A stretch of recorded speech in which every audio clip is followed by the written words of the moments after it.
Merci d'être avec nous sur Al24 News au sommaire de l'actualité de ce lundi 14 août.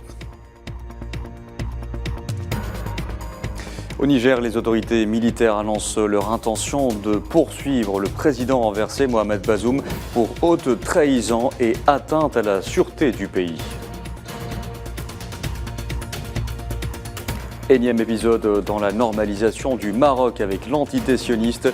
Des voix s'élèvent pour dénoncer la décision du Makhzen de créer la dite fondation de Draa Tafilalet du vivre ensemble en pays.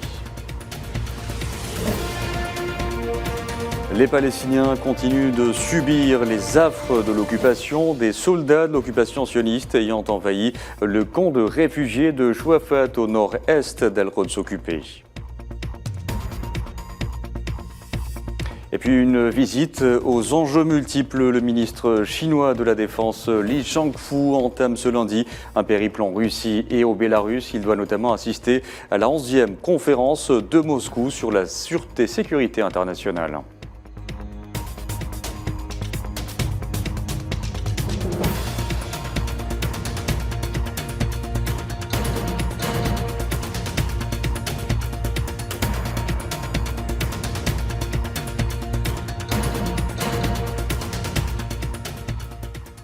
Bonjour à tous. Au Niger, les autorités militaires ont annoncé leur intention de poursuivre le président renversé Mohamed Bazoum pour haute trahison et atteinte à la sûreté du pays. Le Conseil national pour la sauvegarde de la patrie a affirmé détenir des preuves et appuyer ses accusations sur des échanges de Bazoum avec des nationaux, des chefs d'État étrangers et des responsables d'organisations internationales.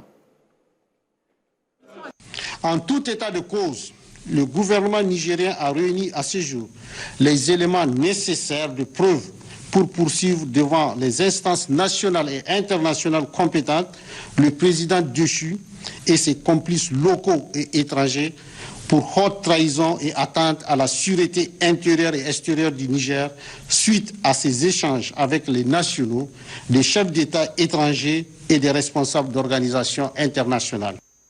Les autorités militaires du Niger ont par ailleurs dénoncé les sanctions de la CEDEAO, les qualifiant d'illégales, inhumaines et humiliantes.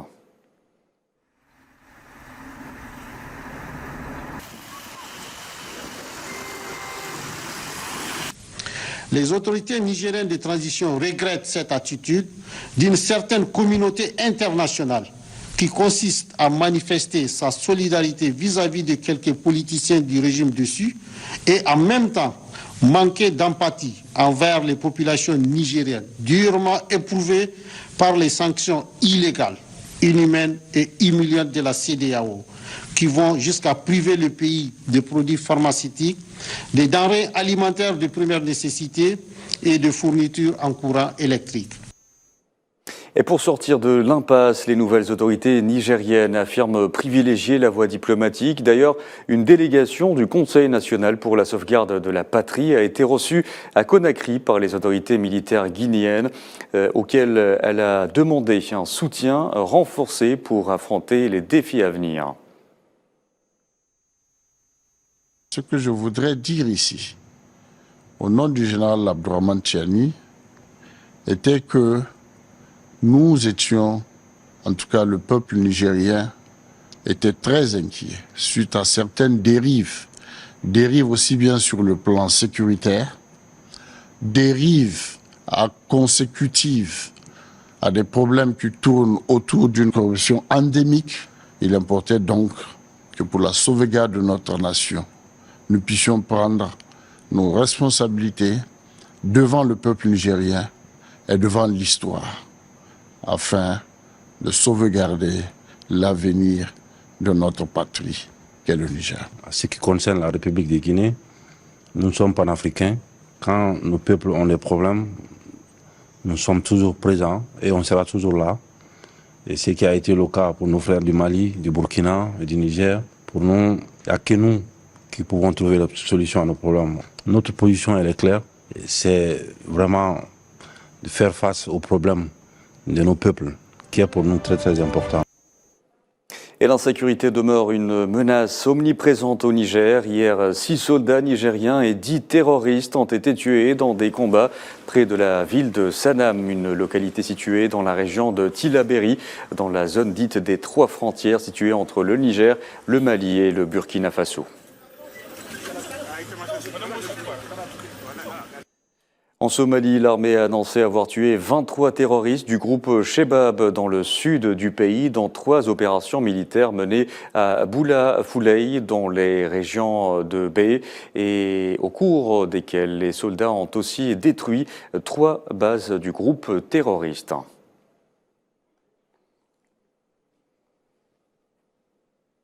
Allez, au Soudan à présent, les affrontements entre l'armée et les forces de soutien rapide n'épargnent quasiment aucune contrée du pays.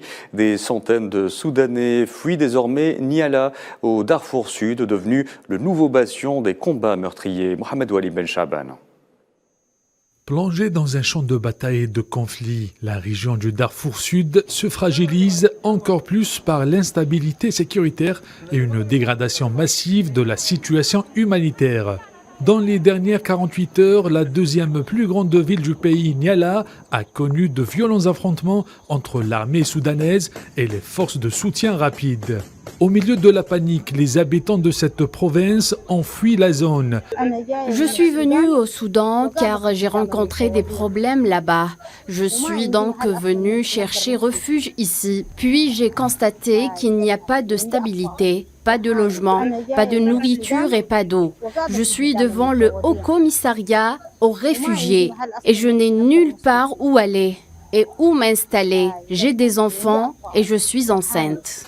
Ces derniers jours, les combats se sont étendus à 100 km à l'ouest de Niala, faisaient des dizaines de morts. Les violences ont touché même les hôpitaux et les organisations humanitaires, dont beaucoup ont suspendu leurs activités. De nombreux Soudanais se réfugiaient hors des frontières et demandent l'asile. Le Haut Commissariat aux réfugiés ne nous a rien fourni, ni eau ni couverture, et toutes les personnes présentes ici sont du Soudan. Je suis venu ici pendant la guerre, j'ai perdu ma mère et mon père dans cette guerre, et je ne sais pas si mes frères et mes sœurs sont vivants ou morts. Je suis ici sans aucun moyen de les contacter pour avoir de leurs nouvelles. Depuis le 15 avril dernier, le conflit militaire a fait au moins 3900 morts et poussé plus de 4 millions de personnes à fuir les maisons. À présent, tous les efforts de médiation diplomatique ont échoué et les multiples périodes de trêve observées n'ont pas apporté leurs fruits.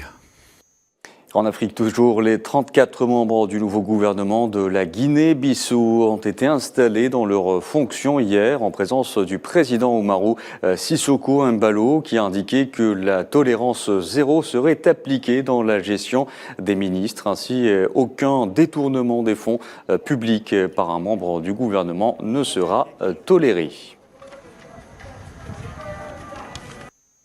Et je vous le disais en titre, le Maroc s'enfonce dans son processus de normalisation avec l'entité sioniste. Le Front marocain de soutien à la Palestine et contre la normalisation a dénoncé la décision du Makhzen de créer la dite fondation de Dra Tafilalet du vivre ensemble en paix, la qualifiant d'énième épisode de normalisation avec l'entité d'occupation. Ce front a exprimé son rejet catégorique de toute forme de normalisation. Le Maroc où de plus en plus de voix mettent en garde contre les répercussions de la normalisation du Makhzen avec l'entité sioniste.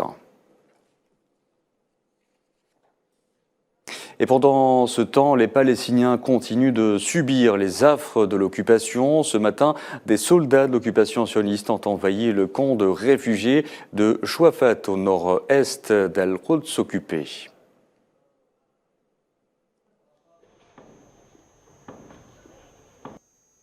Et les Palestiniens de la bande de Gaza, cette fois sous blocus, sont privés de quasiment tout et les dernières canicules n'arrangent rien. Elles viennent s'ajouter aux coupures d'électricité pourtant nécessaires au fonctionnement des hôpitaux. Amal Amazian Zitouni. Des coupures de courant hypothétiques qui ne font qu'aggraver le quotidien des habitants à Gaza. Les personnes les plus durement touchées sont les patients des hôpitaux. Tributaires des appareils, leur quotidien n'est pas une mince affaire. La situation est vraiment difficile. J'ai besoin d'électricité, j'ai besoin d'oxygène, j'ai besoin de quelqu'un pour m'aider à respirer. Je vais à l'hôpital et quand je rentre à la maison, l'électricité s'éteint à nouveau. Je retourne à l'hôpital, c'est ça mon quotidien. Chaque jour, la bande de Gaza est privée d'électricité des heures durant. Le fonctionnement des hôpitaux publics est de plus en plus compromis par le délestage et la rapide diminution des réserves de carburant nécessaires pour faire fonctionner les générateurs de secours lors des coupures prolongées du réseau électrique.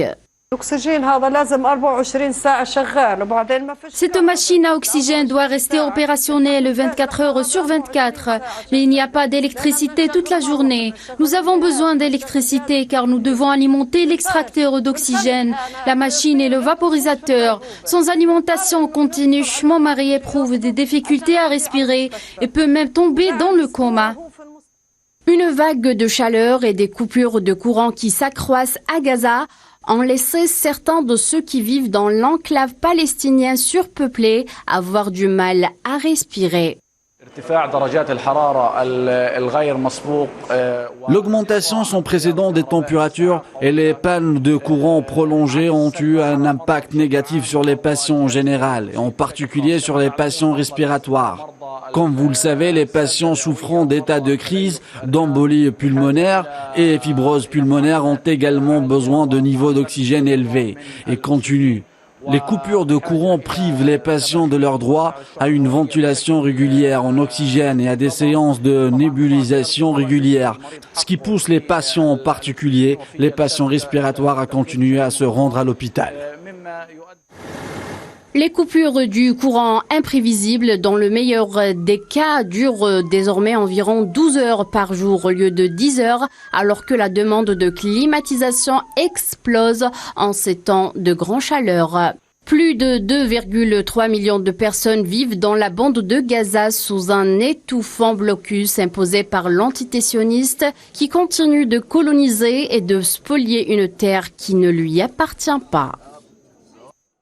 Je vous disais en titre, le ministre chinois de la Défense Li Shangfu entame ce lundi une visite en Russie et au Bélarus. Il doit assister notamment à la 11e conférence de Moscou sur la sécurité internationale. Outre un discours qu'il prononcera lors de cette conférence, Li aura également en Russie des entretiens avec des responsables de la défense. Au cours de sa visite, cette fois au Bélarus, il aura des réunions avec des entretiens avec des hauts responsables et visitera des unités militaires.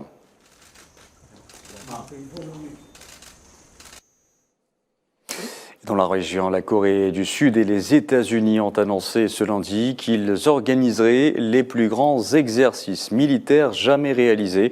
Ces exercices d'été, baptisés Ulchi Freedom Guardian, seront menés du 21 au 31 août pour améliorer la capacité des alliés à répondre aux menaces nucléaires de missiles en constante évolution de la Corée du Nord. Pour sa part, Pyongyang a dénoncé ces exercices militaires y voyant une répétition pour une guerre nucléaire.